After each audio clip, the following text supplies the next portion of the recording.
ആവണി ഹൗസിലേക്ക് സ്വാഗതം. ഇന്ന് നമുക്കൊരു സിമ്പിളായിട്ടുള്ളൊരു കടലക്കറി എങ്ങനെ ഉണ്ടാക്കാം എന്നുള്ളതാണ് നോക്കുന്നത്. പെട്ടെന്ന് തയ്യാറാക്കാം. ഈ ഹോസ്റ്റലിലും അതേപോലെ മറ്റേ ദൂരസ്ഥലങ്ങളിലൊക്കെ നിൽക്കുന്നവരൊക്കെ ഉണ്ടല്ലോ, അവർക്കൊക്കെ വേണ്ടിയിട്ടാണ്. അതിന് വേണ്ടിയിട്ട് കടല തലേന്ന് വെള്ളത്തിലിട്ടാണ്. തലേന്ന് വെള്ളത്തിലിട്ടില്ല വെച്ചാലും കുഴപ്പമൊന്നുമില്ല. നമുക്ക് ചൂടുവെള്ളത്തിൽ രാവിലെ ഇട്ട് കഴിഞ്ഞാലും റെഡിയായി കിട്ടും. അതിലേക്ക് ഒരു സവാള, ഒരു തക്കാളി, ഇഞ്ചി, അതേപോലെ തന്നെ പച്ചമുളക്, ഒരു കിഴങ്ങ് എന്നിവ അരിഞ്ഞിട്ട് നാളികേരം കൊത്തായിട്ട് അരിഞ്ഞിട്ട് അത് എല്ലാം അരിഞ്ഞിട്ട് നമുക്ക് കുക്കറിലേക്കിട്ട് ആവശ്യത്തിന് വെള്ളം ഒഴിച്ച് മഞ്ഞൾപ്പൊടി, ഉപ്പ് എന്നിവ. ഉപ്പ് കുറച്ചിട്ടാൽ മതി, കാരണം അധികം ഉപ്പിട്ട് കഴിഞ്ഞാൽ വേവാൻ താമസം വരും. കുറച്ച് ഉപ്പ് ഇട്ടിട്ട് നമുക്ക്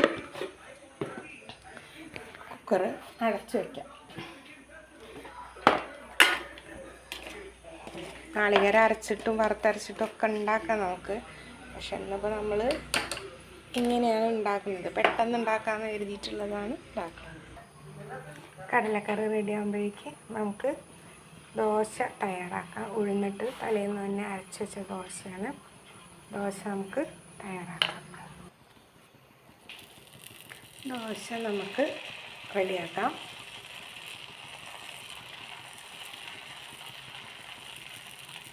നൈസായിട്ടുള്ള ദോശയാണ് നമ്മൾ ഉണ്ടാക്കുന്നത്. ദോശയും കടലക്കറി പെട്ടെന്ന് ഉണ്ടാക്കിയെടുക്കാവുന്നതാണ്. നമുക്കിത് അടച്ച് വെച്ച് വേവിക്കാം. നമ്മൾ അങ്ങനെയാണ് ചെയ്യാറ്. മറിച്ചിട്ടിട്ട് ഉണ്ടാക്കാം. നമ്മൾ അടച്ച് വെച്ചിട്ടാണ് വേവിക്കുന്നത്.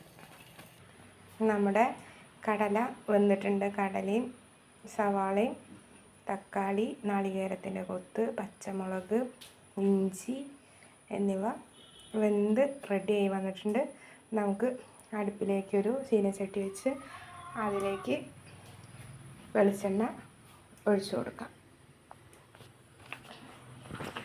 വെളിച്ചെണ്ണ കടുക് താളിക്കാൻ വേണ്ടിയാണ്. ഇവിടെ മക്കൾക്ക് കടുക് ഇഷ്ടമല്ലാത്ത കാരണം നമ്മൾ കടുക് ഇടുന്നില്ല.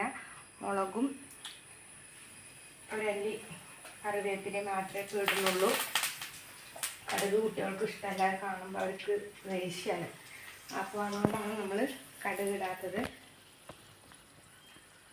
അതിലേക്ക് മുളക് പൊടി, ഒരു സ്പൂണ് മുളക് പൊടി, ഒരു സ്പൂണ് മല്ലിപ്പൊടി, അര സ്പൂണ് ഗരം മസാല എന്നിവ ചേർത്തിട്ട് നമുക്കതൊന്ന് ചൂടാക്കിയെടുക്കാം. നമ്മൾ ചൂടാക്കിയ എല്ലാ സാധനങ്ങളും ഇതിലേക്ക് ചേർത്തിട്ടുണ്ട്. നമുക്കിനി അത് ഒന്ന് ഉടച്ചെടുക്കാം. ഉടക്കി വെച്ചാൽ കൊഴുപ്പ് വേണ്ടേ, നമ്മൾ ഉരുളക്കിഴങ്ങ് ഇട്ടത് അതിനാണല്ലോ കൊഴുപ്പിന് വേണ്ടിയിട്ട്. അപ്പോൾ ഇങ്ങനെ എടുത്തിട്ട് നമ്മളൊന്ന് ഒന്ന് ഉടച്ചു കൊടുക്കുക. ഉടച്ചു കൊടുക്കുമ്പോൾ ഇതിൻ്റെ കടലയുടെ ടേസ്റ്റും സവാളയുടെയും തക്കാളിയുടെയും എല്ലാ ടേസ്റ്റും ഇതിലേക്ക് വരുന്നതാണ്.